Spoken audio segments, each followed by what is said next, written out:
Have you ever wondered what lurks behind the perfect facade of wealth and power? Picture this, a sprawling mansion on Long Island, its windows glowing like eyes in the fog, hiding secrets that could shatter lives. What if the person you loved most was part of that darkness, and you never saw it coming?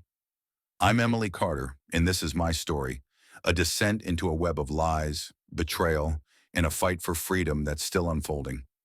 It's a tale that'll make you question who you trust, what you do to survive, and how far the past can reach. Ready to unravel the mystery with me? Join Hidden Stories now. As we dive into the shadows, let's explore this twisted journey together. The rain came down in sheets that March evening, drumming against the floor to ceiling windows of the Whitmore estate like 1,000 restless fingers. Emily Carter stood alone in the parlor, her reflection a ghostly smear in the glass. The air smelled of damp wool and old money, stale, heavy, suffocating. Outside, the sprawling lawns of the Long Island mansion stretched into the dark, swallowed by a fog that clung to the earth like a shroud. She could hear the faint hum of the HVAC system, a mechanical heartbeat beneath the silence, but it did nothing to warm the chill creeping up her spine. David was gone. 3 days ago, her husband of 2 years had died in a car wreck on A95, his sleek black Tesla reduced to a twisted heap of metal. The police called it an accident. Black ice, a sharp curve, a tragedy. Case closed. But Emily, with her journalist's nose for buried truths, couldn't shake the feeling that something was off. Why hadn't there been an autopsy? Why did the official report feel so thin, like a single page torn from a much thicker book? She turned away from the window, her sneakers scuffing against the polished hardwood. The room was a museum of wealth, leather-bound books lining the walls, a chandelier dripping with crystal, a grand piano that hadn't been touched in years. It was all so pristine, so hollow. David had loved this house once, or so he'd said. Now, standing in its shadow, Emily wondered if he'd ever truly belonged here, or if she ever would. The funeral had been that morning, a rushed affair at St. Patrick's Cathedral in Manhattan. The pews were packed with suits and pearls, faces she didn't recognize, all murmuring condolences that felt rehearsed. Richard Whitmore, her father-in-law, had stood at the podium, his silver hair gleaming under the stained glass light, delivering a eulogy that was more corporate memo than grieving farewell. Margaret, her mother-in-law, had sat silent beside him, her hands folded tightly in her lap, her eyes fixed on some distant point beyond the casket. And Ethan, David's younger brother, had lingered at the back, his sharp jaw clenched, his gaze flickering between Emily and the exit. Richard's words still echoed in her mind, spoken just after the service as they stood by the hearse. "David's gone," he'd said, his voice low and clipped, like a man issuing a directive. "But you still have a responsibility to this family, Emily." His gray eyes had bored into hers, unblinking, and she'd felt a jolt of unease she couldn't name. Responsibility? What the hell did that mean? She hadn't had time to ask. The family's private lawyer, a wiry man named Harold Grayson, had pulled her aside an hour later, his briefcase clutched like a shield. "There's something you need to know," he'd said, his tone brisk, almost impatient. "It's in the prenup." A clause buried in legalese she'd skimmed 4 years ago when she'd been too in love to care. If David died and Emily didn't produce an heir within 12 months, she'd forfeit everything. Her stake in Whitmore Holdings, the estate, the millions tied to her name. She'd be cast out, penniless, a footnote in the Whitmore legacy. "Is this a joke?" she'd snapped, her voice trembling with disbelief. Harold had just shaken his head, his lips a thin line. "It's ironclad, Mrs. Whitmore." Richard insisted on it. Now alone in the parlor, Emily pressed her fingers to her temples, trying to steady the storm in her head. David was dead, and his family wasn't grieving. They were planning. But for what? And why did she feel like a pawn in a game she didn't understand? The next morning, Emily woke to the sound of wind rattling the shutters. Her bedroom, David's old room, was a cavern of dark wood and heavy drapes, the kind of place that swallowed light whole. She'd barely slept, her dreams a tangle of screeching tires and Richard's cold stare. The clock on the nightstand blinked 6:47 a.m., its red glow casting faint shadows across the ceiling. She needed answers. Sitting up, she pulled her laptop from her bag, a battered MacBook she'd clung to since her days at the New York Times, and started digging. The police report was public record, but it was maddeningly vague. Vehicle collision, mile marker 73, 11:42 p.m., driver deceased on scene. No skid marks, no witnesses, no mention of the weather beyond a passing note about icy conditions. She frowned, scrolling through traffic cam archives from the state DOT website. The camera nearest the crash site, a grainy feed from a gas station 2 miles up the road, had gone dark at 11:30 p.m. that night. Technical glitch, the log said. Back online by midnight. Bullshit, she muttered under her breath. A glitch that precise? In weather that bad? She'd covered enough corruption stories to know coincidence was rarely just coincidence. Her phone buzzed on the nightstand. A text from an unknown number. Check the hospital records. Things don't add up. No name, no context. Her pulse quickened. She typed back, "Who is this?" No reply. She stared at the screen, her mind racing. A whistleblower? A prank? Either way, it was a thread worth pulling. She dressed quickly, jeans, a gray hoodie, sneakers, and slipped downstairs, avoiding the creaky third step she'd memorized after months in this house. The kitchen was empty, the staff still asleep or gone, and the silence pressed against her ears like a physical weight. She grabbed David's car keys from the hook by the garage door, his spare set, for the Audi he'd rarely driven, and headed out. The hospital was a 40-minute drive into Queens, a squat brick building dwarfed by the Manhattan skyline across the river. The air smelled of exhaust and wet pavement as she parked, the wind tugging at her hood. Inside, the ER waiting room buzzed with fluorescent lights and the low murmur of a TV playing some morning talk show. She flashed her old press badge at the desk clerk, a tired-looking woman named Linda, and spun a half-truth about following up on a story. Linda barely glanced up, just handed over a visitor pass and waved her toward records. The file room was a maze of beige cabinets and flickering bulbs, the air thick with dust and the faint tang of bleach. David's file was thin, too thin, a single page. Admission time, 11:58 p.m. Pronouncement of death, 12:04 a.m. Cause, blunt force trauma. No autopsy report, no tox screen, just a signature from a doctor. Patel and a stamp. Closed. Emily's stomach twisted. She'd seen crash reports before. Messy, detailed, full of medical jargon. This was a ghost of a document, a shell. What are they hiding, she thought, her fingers tightening on the paper. And who's they? Back at the estate, Emily couldn't sit still. The hospital trip had lit a fuse in her, and now she was burning to know more. She waited until dusk, when the house settled into its evening hush, then crept into David's old office on the second floor. It was a shrine to his former life. Oak desk, leather chair, shelves of finance books he'd never read. She'd avoided this room since his death, but now it felt like the key to something bigger. The desk drawers yielded nothing but pens and old receipts, until she tugged at the bottom one and felt resistance. A false panel. Her heart thudded as she pried it open with a letter opener, revealing a small black USB drive nestled in the wood. She plugged it into her laptop, her breath shallow, and clicked the only file, an audio clip dated 6 weeks ago. David's voice crackled through her headphones, sharp with anger.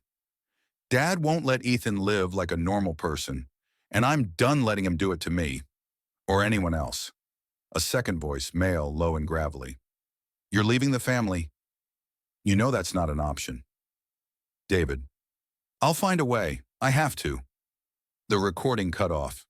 Emily sat frozen, the room spinning around her. David had been planning to leave Whitmore Holdings, to abandon his father's empire. She replayed the clip, straining to place the other voice. It wasn't Richard. Too rough, too unpolished. An outsider? A threat? What did you stumble into, David? She thought, her chest tight. And why didn't you tell me? The USB felt like a live wire in her hand, buzzing with secrets she wasn't sure she wanted to unravel. But she had no choice. The Whitmores weren't just grieving, they were covering something up, and she was still trapped in their web. The estate was a mausoleum at night, its corridors stretching into shadows that seemed to breathe. Emily sat cross-legged on the hardwood floor of David's office, the USB drive still warm in her palm, its contents looping in her mind like a broken record. The rain had stopped, leaving behind a damp stillness that pressed against the windows. Somewhere in the distance, a dog barked, a sharp, lonely sound that cut through the silence like a knife. She glanced at the clock, 1:13 a.m. The house was asleep, or so she hoped. She replayed the audio again, her headphones muffling the world outside. David's voice, tight with defiance, laced with fear, echoed in her ears. "I'll find a way. I have to." What had he been running from? And why hadn't he trusted her enough to say it out loud? They'd shared everything, or so she'd thought. Late-night talks over cheap diner coffee, dreams of escaping New York's grind for a cabin in Vermont, laughter over his terrible cooking. Had it all been a lie? Her fingers hovered over her laptop keyboard. She needed more. The hospital file was a dead end, the traffic cam glitch too convenient.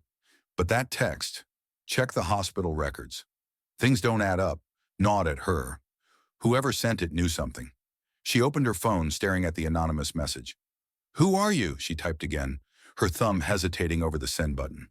What if it was a trap? What if Richard was watching her already, his cold gray eyes tracking her every move? She hit send anyway. The screen stayed dark. No dots, no reply. Just the faint glow of the text mocking her in the dim room. "Fine," she whispered to herself, shoving the phone aside. "I'll do it the hard way." She started with the crash site. Google Maps showed mile marker 73 on I-95, a desolate stretch flanked by skeletal trees and a crumbling guardrail. She pulled up satellite images, zooming in until the screen blurred. No nearby businesses, no houses, just a gas station 2 miles north, the one with the glitchy camera. She switched to X, searching for posts tagged near the location that night. A trucker had tweeted at 11:20 p.m. "Ice on 95 tonight. Y'all be careful out there." Another user, timestamped 11:50 p.m. "Heard sirens heading south on 95. Hope everyone's okay." Nothing else. No photos, no eyewitnesses. Her jaw tightened. Sirens at 11:50. David dead by 12:04? The timeline fit, but the gaps screamed at her. Where was the ambulance report? The tow truck log? She'd covered enough accidents at the Times to know the paperwork should have been a novel, not a haiku. Then there was the doctor, Patel, the one who'd signed off on David's death. She typed his name into a medical directory. Dr. Sanjay Patel, trauma surgeon, Queens General. No disciplinary record, no red flags. Just a headshot of a middle-aged man with tired eyes and a forced smile. She stared at it, her gut twisting. "Did you see something that night, Doctor Patel? Or did someone make sure you didn't?" Her phone buzzed, jolting her upright. Another text from the unknown number. "Patel's not your guy. Look deeper." Her breath caught. She typed back, "Who is this? What do you know?" This time the dots danced, then vanished. Silence again. "Damn it!" she hissed, slamming the laptop shut. Her hands trembled, adrenaline spiking through her veins. Someone was feeding her crumbs, but why? To help her, or to lure her into a trap? She stood, pacing the office, the floorboards creaking under her weight. The USB burned in her pocket, a tiny bomb waiting to detonate. David's words replayed. "Dad won't let Ethan live like a normal person." Ethan, the sullen 24-year-old who'd barely spoken at the funeral, his hazel eyes darting like a cornered animal. What did David mean? And what did it have to do with his death? She needed air. She slipped out of the office, down the grand staircase, and into the foyer. The front door loomed ahead, its brass handle glinting in the moonlight, streaming through the sidelights. She reached for it, then froze. A shadow moved outside, a silhouette against the fog glass. Tall, broad-shouldered, unmistakable. Richard. Her heart slammed against her ribs. She ducked behind the staircase, pressing herself into the wall as the door clicked open. Richard stepped inside, his overcoat dripping onto the marble floor, his breath a faint plume in the cold air. He didn't call out, didn't flip on the lights, just stood there, listening. Could he hear her pulse? Could he smell her fear? After an eternity, he moved toward his study, the door closing with a soft thud. Emily exhaled, her legs shaky as she crept back upstairs. Whatever Richard was hiding, she'd find it. But first, she needed to survive the night. The next morning dawned gray and raw, the sky a slab of concrete over the estate. Emily sat at the breakfast table, a untouched cup of coffee cooling in her hands. The dining room smelled of bacon and furniture polish, the chandelier overhead casting jagged light across the mahogany. Margaret sat across from her, slicing an apple with surgical precision, her silver hair pulled into a tight bun. Ethan slouched at the far end, scrolling his phone, his hoodie pulled low over his brow. Richard was absent, off at Whitmore Holdings, no doubt, running his empire of secrets. "You didn't sleep," Margaret said, not looking up. It wasn't a question. Emily forced a smile. "Bad dreams." Margaret's knife paused, her eyes flicking to Emily's face. Sharp, searching, then gone. "Grief does that." Her voice was flat, a recitation. Ethan snorted, not lifting his gaze. "Yeah, grief, sure." Emily's fingers tightened around her mug. What was that supposed to mean? She studied him, the slump of his shoulders, the way his thumb tapped the screen too fast. He knew something, didn't he? But before she could press, the housekeeper, Mrs. Delaney, bustled in with a tray of toast, her apron crisp and white. "Mr. Whitmore called," Mrs. Delaney said, setting the tray down. "He wants you to stay put today, Mrs. Emily. Roads are bad, and he's worried about you." Emily's stomach dropped. "Worried about me?" she echoed, her tone dry. "That's new." Mrs. Delaney hesitated, her plump cheeks flushing. "Just passing on the message, dear." The room fell silent again, the clink of Margaret's knife the only sound. Emily pushed her chair back, the scrape loud in the stillness. "I need some air," she muttered, heading for the back door. No one stopped her, but she felt their eyes on her back, heavy as lead. Outside, the wind bit at her face, carrying the scent of wet earth and pine. The estate's grounds stretched out in a manicured sprawl, rose gardens, a koi pond, a gazebo shrouded in mist. She walked toward the garage, her sneakers crunching on gravel, her mind racing. Richard didn't want her leaving. Why? To keep her safe, or to keep her contained? She checked her phone as she walked. No new texts. She opened her banking app just to test a hunch, and froze. Account temporarily restricted. Contact your branch for details. Her breath hitched. She tried her credit card app. Same message. A cold sweat broke out on her neck. They'd cut her off. Completely. What the hell is happening, she thought, her pulse pounding in her ears. She dialed her lawyer, a gruff ex-Marine named Tom Carver she'd hired after leaving the Times. The call rang once, then cut to static. She tried again. Same result. A third time, and a robotic voice chimed, "This number is not accepting calls at this time." Panic clawed at her chest. She spun around, half expecting to see Richard looming behind her, but the yard was empty, the house a silent monolith against the gray sky. She was trapped, financially, physically, digitally. A prisoner in a gilded cage. That night, Emily couldn't sleep. The house creaked and groaned, its old bones settling into the dark. She lay in bed staring at the ceiling, the USB's weight a constant pressure against her thigh through her pajama pocket. She had to move, had to dig deeper. Sitting still wasn't an option, not when every hour tightened the noose around her neck. She slipped into the hallway barefoot, the carpet soft under her soles. The air was thick with the scent of lavender and dust, the sconces casting dim pools of light along the walls. She'd noticed a door at the end of the east wing weeks ago, always locked, always ignored by the staff. David had brushed it off once, saying it was storage, but storage didn't need a deadbolt. She knelt before it now, a bobby pin from her hair in hand. Her lock-picking skills were rusty, learned from a source during a story on petty thieves, but she worked the pin into the keyhole, her breath shallow. Come on, she thought, twisting until she felt a click. The door swung open, revealing a narrow staircase descending into shadow. Her phone's flashlight cut through the dark as she crept down, the air growing colder, mustier. At the bottom was a room, small, windowless, lined with filing cabinets. A single bulb hung from the ceiling, flickering when she pulled the chain. The walls were bare concrete, stained with age, and the floor was gritty underfoot. It smelled of mildew and secrets.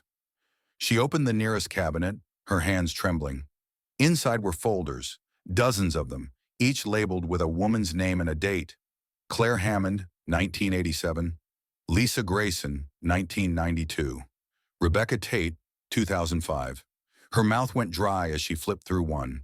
Medical records, marriage certificates, photos of women with blank stares. At the bottom of each file, a single line: terminated post-delivery.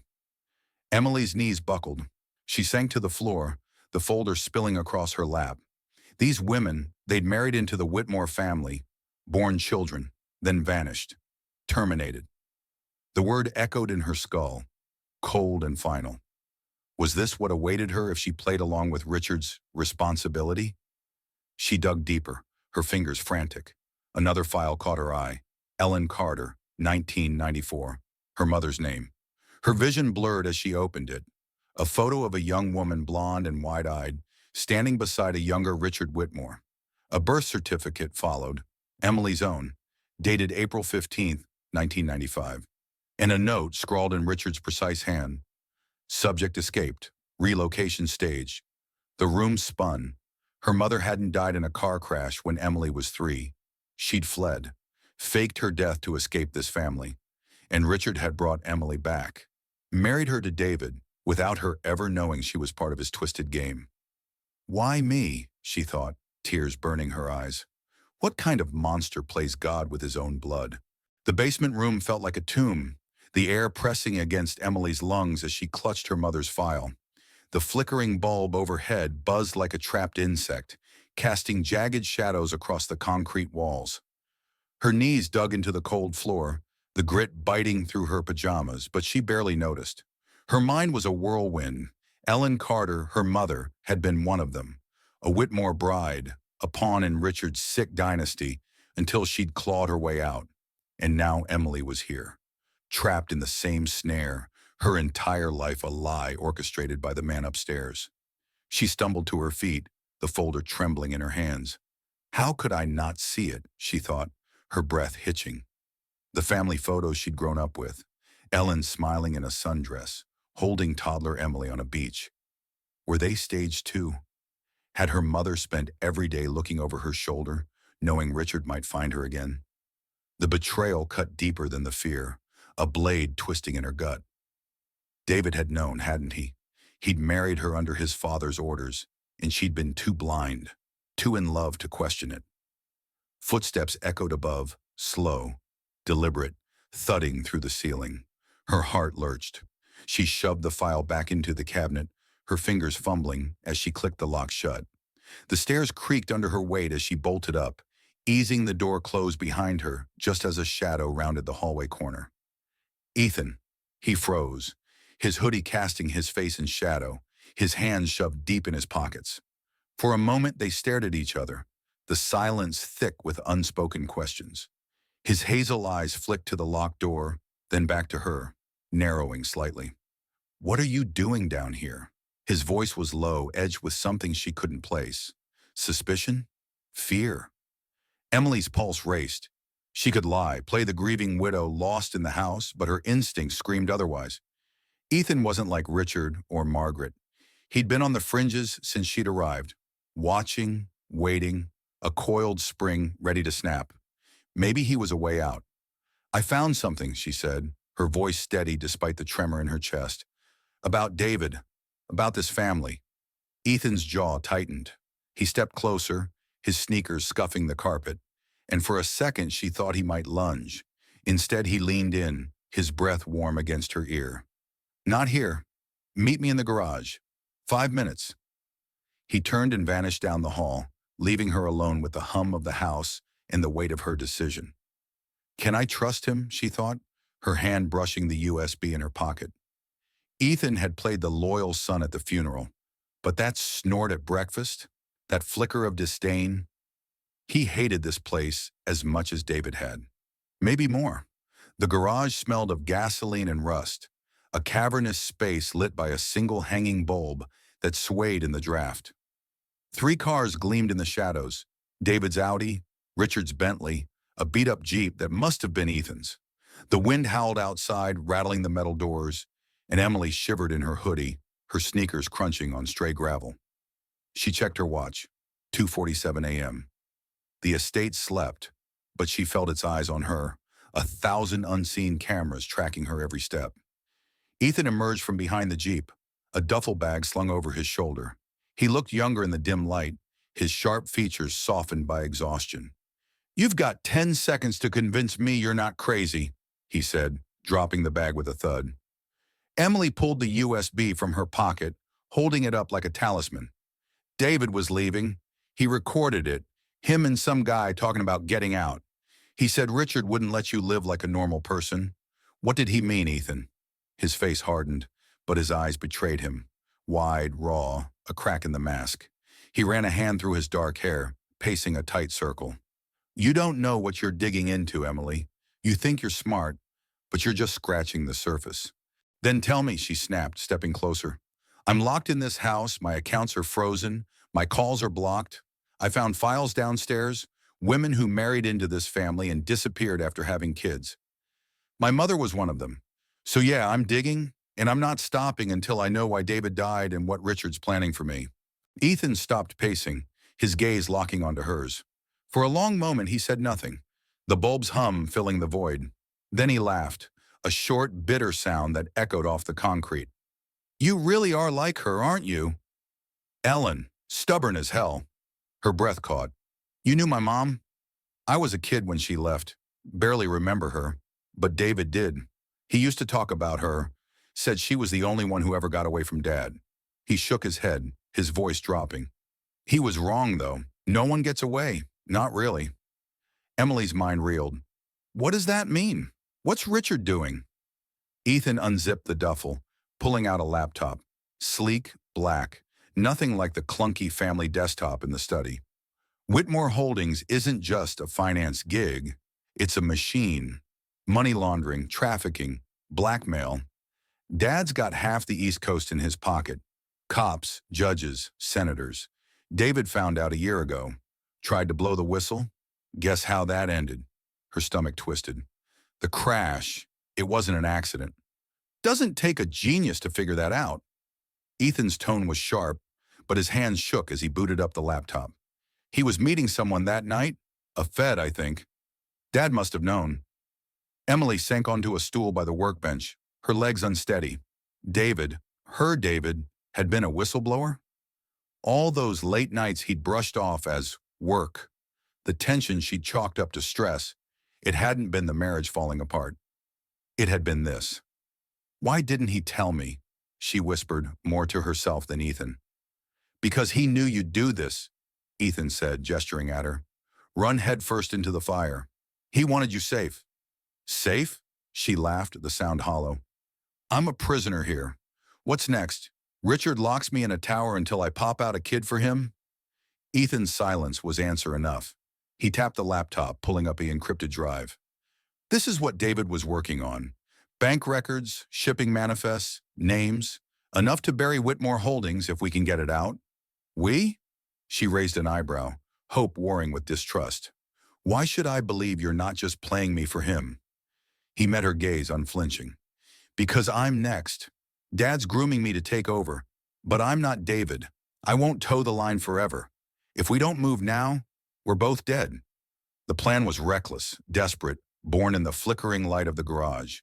Ethan hacked into the estate's security system, a labyrinth of cameras and motion sensors, using a backdoor David had left in the code. "He was paranoid," Ethan muttered, his fingers flying over the keys. "Guess he had reason to be." Emily watched the screens, empty hallways, the front gate, Richard's Bentley still parked in the drive. The fog outside thickened, curling around the house like a living thing. "How do we get this to someone?" she asked, nodding at the laptop. "The FBI?" Ethan nodded. "David had a contact, Agent Ruiz, out of the New York field office. I've got her email. We send it encrypted, then get you out through the old service tunnel under the east wing. Leads to the woods half a mile out." Her pulse quickened. "And you?" "I'll cover your tracks. Dad'll think I'm still his good little soldier until the feds show up. She studied him, searching for the lie. Can I really trust him, she thought. But the files, the USB, her mother's escape, it all pointed to a truth too big to ignore. She nodded. Let's do it. They worked fast. Ethan uploaded the files to a secure server, drafting a message to Ruiz. Whitmore Holdings, evidence enclosed. Immediate action required. Source, David Whitmore. Emily hovered over his shoulder, her breath shallow as he hit send. The screen flashed, delivered. Go, Ethan said, shoving the laptop into the duffel. Tunnels behind the wine cellar. Keys in the lockbox. Codes 0415. Her birthday, David's last gift. She grabbed the bag, her throat tight. Ethan, if this goes south, it won't. He cut her off, his voice firm. Now move. She was halfway to the door when the garage lights flared red, a siren shrieking through the silence. Ethan cursed, spinning to the screens. Richard stood in the foyer, his phone to his ear, his face a mask of fury. He knows, Ethan said, his voice cracking. Run! Emily bolted, the duffel slamming against her hip as she sprinted through the house. The siren wailed, a banshee scream that drowned out her ragged breaths. She hit the kitchen, yanking open the cellar door, and plunged down the stairs. The air was damp, sour with yeast and oak, the wine racks looming like silent sentinels. She found the lockbox behind a crate of Bordeaux, her fingers slipping as she punched in 0415. The key tumbled into her hand, cold and heavy.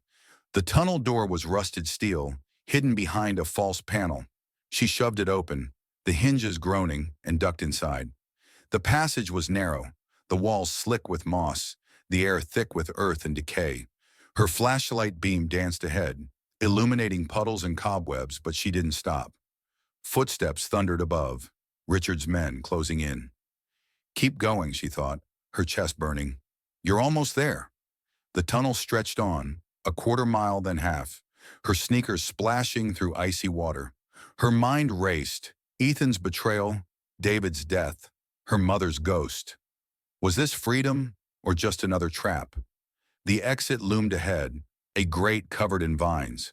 She shoved it open, tumbling into the woods, the fog swallowing her whole. Sirens faded behind her, replaced by the rustle of leaves and her own gasping breaths. She checked her phone. 2 bars. Enough. She dialed 911, her voice shaking as she spilled everything. Whitmore Holdings, the files, the tunnel. Stay where you are, the dispatcher said. Units are en route. Emily sank against a tree, the bark rough against her back, the duffel clutched to her chest. Headlights flickered in the distance, red and blue cutting through the mist. Relief flooded her, sharp and dizzying. She'd made it, but then she heard it, a twig snapping, too close. She turned and Ethan emerged from the shadows, his face pale, his hoodie torn. They're coming, he said, his voice hoarse. Dad's got people everywhere.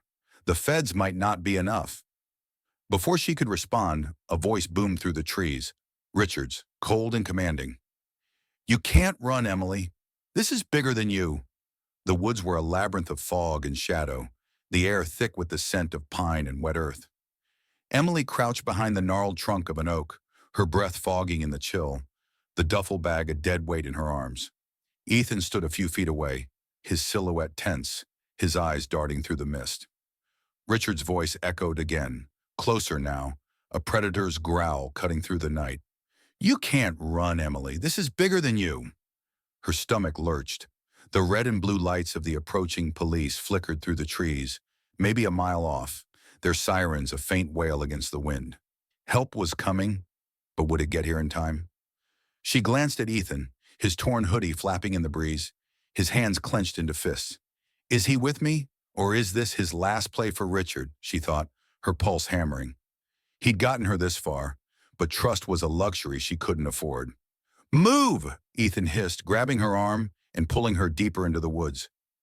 Twigs snapped underfoot, loud as gunshots, and she stumbled, her sneakers sinking into the muddy loam. The flashlight beam bounced wildly, catching glimpses of roots and brambles, but she kept going, driven by the primal need to survive. Behind them, voices shouted, Richard's men, fanning out like wolves on the hunt. A flashlight beam sliced through the fog, pinning them for a heartbeat before Ethan yanked her down behind a fallen log.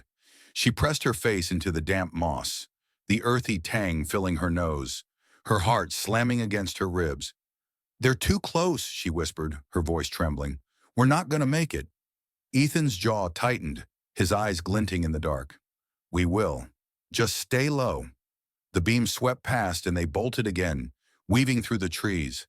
The tunnel's grate loomed behind them, a rusted relic swallowed by vines. But ahead, freedom. Or so she hoped. The sirens grew louder, a lifeline threading through the chaos. But Richard's voice cut through again, chillingly calm. "Emily, your family. Come back, and we can fix this." Fix this? She thought, rage surging through her. Fix a lifetime of lies? Fix David's murder? Fix her mother's stolen years? She wanted to scream, to turn and face him, but Ethan's grip on her arm kept her moving. The woods opened into a clearing, the ground sloping toward a gravel road where police cruisers screeched to a halt, their lights painting the mist in stark relief. "FBI! Hands up!" a voice barked, and Emily dropped the duffel, raising her arms as agents swarmed the scene, guns drawn. Ethan followed, his face unreadable, his breath ragged. She scanned the trees. Where was Richard?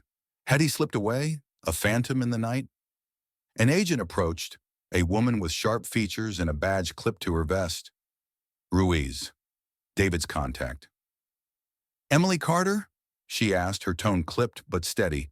Emily nodded, her throat dry. "The evidence, it's in the bag. Whitmore Holdings, all of it." Ruiz signaled another agent to grab the duffel, her eyes flicking to Ethan. "And him?" "He helped me," Emily said, the words tasting like a gamble. "He's a witness." Ethan said nothing, his gaze fixed on the ground. Ruiz nodded, waving them toward a cruiser. "We've got a perimeter set. Richard Whitmore's not going anywhere." But as Emily climbed into the back seat, the fog parted, and there he was, Richard standing at the tree line, his silver hair gleaming under the floodlights. His gray eyes locked onto hers, unblinking, a faint smile curling his lips. "You think you've won?" he called, his voice carrying over the chaos. "This system's bigger than you can imagine." Before she could respond, agents tackled him, pinning him to the dirt. His smile didn't fade, even as cuffs snapped around his wrists. Emily sank back, her hands trembling, the cruiser's leather cold against her skin. "Bigger than me?" she thought. "Then why does it feel like I'm the one who's lost?" The next hours blurred, statements at the FBI field office in Lower Manhattan, the hum of fluorescent lights, the bitter taste of stale coffee. Ruiz confirmed the files were gold. Offshore accounts, trafficking routes, a web of corruption stretching from Wall Street to D.C. Richard was in custody, Margaret detained for questioning, Whitmore Holdings crumbling under federal raids. Ethan had vanished after giving his statement, slipping out a back door with a nod and a cryptic, "Take care, sis." Emily sat alone in an interrogation room, a blanket draped over her shoulders, the clock ticking past 4 a.m. The adrenaline had faded, leaving a hollow ache in its wake.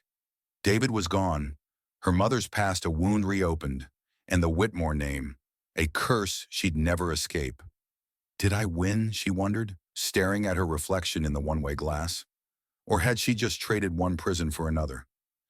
Ruiz poked her head in, her expression softening. "You're free to go. We've got enough to keep Richard locked up for decades. You did good, Carter." Emily nodded, forcing a smile. "Thanks. What about Ethan?" Ruiz shrugged. "Kid's a ghost. Left a note for you, though." She slid an envelope across the table and stepped out, the door clicking shut behind her. Emily tore it open, her fingers unsteady. Ethan's scrawl was messy, urgent. "We took down a piece, not the whole thing. Watch your back." She folded it, tucking it into her pocket, the weight of his words settling like lead in her chest. The system was bigger, Richard had said. How much bigger? And who else was out there pulling strings she couldn't see? A year later, Emily stood on the balcony of a modest apartment in Portland, Oregon, the Willamette River glinting under a rare March sun. She'd shed the Whitmore name, taken a new one, Ellen Harper, a nod to her mother, and built a quiet life far from New York's shadows. Her book, The Whitmore Conspiracy, had hit shelves 3 months ago, a bestseller that peeled back the family's rot for the world to see. Richard was serving life without parole, Margaret confined to a psych ward, their empire a memory, justice or something like it. The air smelled of rain and coffee, a breeze tugging at her hair as she sipped from a mug. Inside, her rescue dog, a scruffy mutt named Max, napped on the couch, his snores a soft rhythm against the hum of the city. She'd found peace here, or at least the illusion of it. The nightmares still came. David's crash, Richard's smile, her mother's face in that basement photo. But they were quieter now, dulled by time. Her phone buzzed on the railing, a delivery alert, a package waiting downstairs. She frowned, not expecting anything, and headed to the lobby. The box was small, unmarked, the tape peeling at the edges. She carried it upstairs, Max stirring to sniff at it as she sliced it open with a kitchen knife. Inside was a photograph, yellowed and creased, a young Ellen Carter, maybe 20, laughing on a pier somewhere, the ocean a blur behind her. Beside her stood a man, tall and silver-haired, his arm around her shoulders. Richard, decades younger, his smile warm, almost human. Emily's breath caught, her fingers tracing her mother's face. She flipped the photo over, and there it was, black ink, jagged handwriting. Look to the past. It never really goes away. Her blood ran cold. She stumbled to the window, scanning the street below. Cars rolled by, pedestrians huddled under umbrellas, the world oblivious. No one watched her, or so it seemed. Max whined at her feet, sensing her unease, and she knelt to scratch his ears, forcing her breathing to steady. Who sent this? She thought, her mind racing. Ethan, someone higher up in Richard's system? Or was it a ghost from her mother's life, reaching across decades to pull her back? She looked at the photo again, Richard's smile mocking her from the past. The FBI had torn Whitmore Holdings apart, but Ethan's note echoed in her skull. A piece, not the whole thing. She stepped back onto the balcony, the river stretching out like a silver thread. The sun dipped behind the horizon, casting Portland in a twilight glow, and she gripped the railing, the metal cold under her palms. She'd escaped once, exposed the truth, rebuilt her life. But as the wind whispered through the trees, carrying the faint scent of rain, she knew, deep down in the marrow of her bones, that this wasn't over. The past wasn't a book you could close. It was a shadow, patient and relentless, waiting for its moment. And somewhere out there, it was watching. What do you take from a story like mine? It's not just about the Whitmores or the secrets they buried. It's about the strength we find when the world turns against us. I learned that trust can be a double-edged sword, cutting deepest when you least expect it. But it's also the spark that lights the way out of darkness. My mother escaped, David fought, and I survived. Not because we were fearless, but because we refused to let the shadows win. The real lesson? Evil doesn't always wear a monster's face. It hides in boardrooms, behind smiles, in the people you call family. But so does resilience. You have it too, that fire to question, to stand, to reclaim your story. The past may haunt us, but it doesn't own us. Keep looking, keep fighting, because the truth is worth it, and so are you. Did Emily's journey leave you breathless, furious, or lost in thought? That's the power of truth. It hits hard and lingers. If this story gripped you, smash that like button to let us know. It's fuel for more tales like this.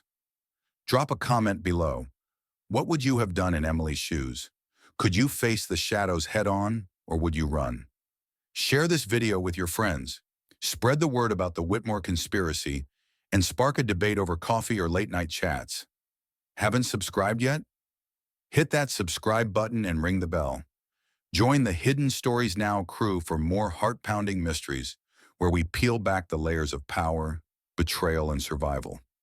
Your voice matters here. Every like, comment, and share helps us dig deeper into the stories that shape us.